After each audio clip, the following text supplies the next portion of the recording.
कहानीकार ने एक माँ की ममता का बड़ा ही मार्मिक चित्रण किया है।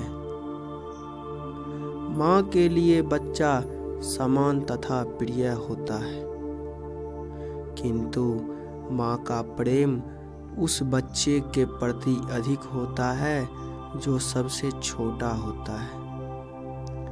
माँ की 4 संतान हैं, जिसमें 2 बड़े पुत्र शहर में नौकरी करते हैं तथा एक बेटी की शादी हो चुकी है और वह अपने ससुराल में है। छोटी बेटी मंगू पागल है। माँ मंगू को बहुत लाड प्यार करती है। उसकी सेवा देखरेख सब माँ ही करती है। उसकी सेवा देखकर लोग दंग रह जाते हैं। जितना ध्यान माँ मंगू की रखती है, अपने दोनों कमाऊ बेटे और शादीशुदा बेटी का भी नहीं रखती। जब भी लोग मंगू को पागलों की अस्पताल में भर्ती कराने की सलाह देते हैं, तब माँ का एक ही जवाब होता है, मैं माँ होकर सेवा नहीं कर सकती तो अस्पताल वाले क्या करेंगे। मंगू जन्म से ही पागल और गूंगी थी। जिस तरह मंगू को पालती पोसती सेवा करती, उसे देखकर सभी माँ की प्रशंसा करते थे। माँ के जब भी दोनों पुत्र व बहुएं शहर से गांव आते थे, तो बहुएं एवं शादीशुदा बेटी दोनों मंगू पर ताना कसती और कहती, माँ का झूठा लाड प्यार ही इसे और पागल बना दिया है।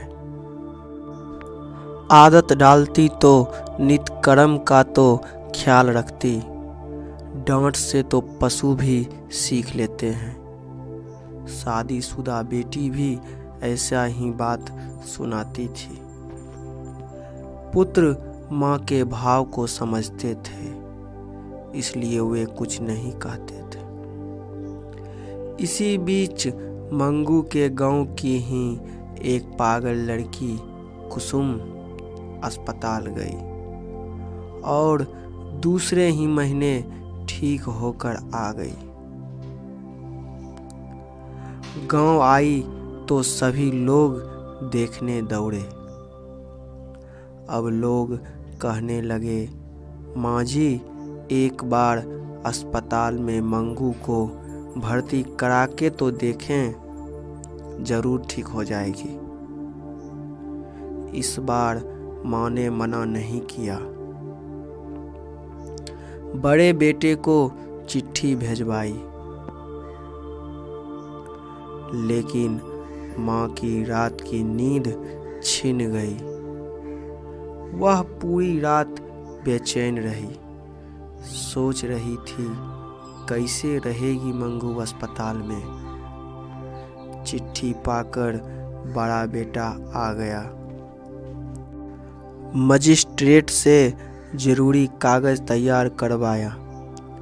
माँ को लगा कि बेटा भी मंगू से छुटकारा पाना चाहता है, जो जल्दी जल्दी करवा रहा है। आखिर अब जाने का दिन आ गया। उस रात माँ को एक पल भी नींद नहीं आई। जब मंगू को लेकर घर से निकली तो लगा जैसे पूरे ब्रह्मांड का बोझ उस पर आ गया हो। बेटे का दिल भी भर आया। माँ भारी कदमों से मंगू को अस्पताल लेकर पहुंची। अस्पताल में मुलाकात का समय था। लोग अपने अपने मरीजों से मिल रहे थे। एक पागल के साथ उसकी बीवी बच्चों की बात कर रही थी। एक पगली तो अपने पति से लिपट गई, बोली, ये भूतनियाँ मुझे अच्छे कपड़े नहीं देती।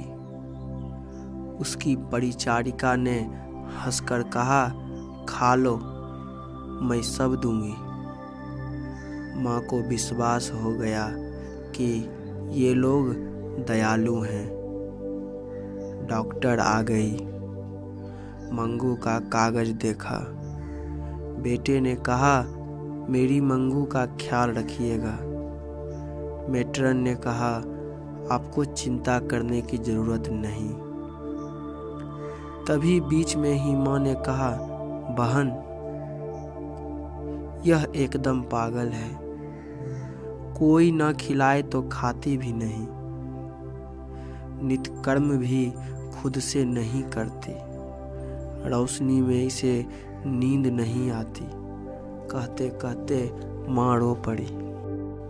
सभी लोग उसकी रुलाई से संजीदा हो गए। मेट्रेन ने कहा, धीरज रखें, यह भी कुसुम की तरह ठीक हो जाएगी। यहाँ 4-5 बार बिछावन की जांच होती है।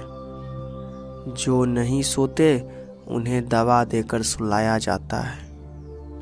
जो खुद नहीं खाते उन्हें मुंह में खिलाया जाता है। माँ ने बहुत सारी बातें बताई। माँ की बोली के आगे मेट्रन भी चुप हो गई। आंखें नीचे किए बोली, मंगू को छोड़ माँ बेटे दोनों जब बाहर आए तो दोनों के चेहरे पर शोक के बादल थे। रास्ते भर माँ रोती रही। रात भर माँ के मन में एक ही बात गूंज रही थी, मंगू क्या कर रही होगी। इतनी ठंड में किसी ने उसे कुछ ओढ़ाया होगा या नहीं। मंगू के बिना माँ को आज बिछावन सूना लग रहा था। बाहर बेटे को भी नींद नहीं आ रही थी। जब सुबह हुई तो एक चीख सुनाई पड़ी, दौड़ो रे दौड़ो, मेरी मंगू को मार डाला। बेटा चारपाई से उछल पड़ा। माँ मंगू के बारे में सोचते सोचते पागल हो गई और वह भी उसी श्रेणी में मिल गई। धन्यवाद।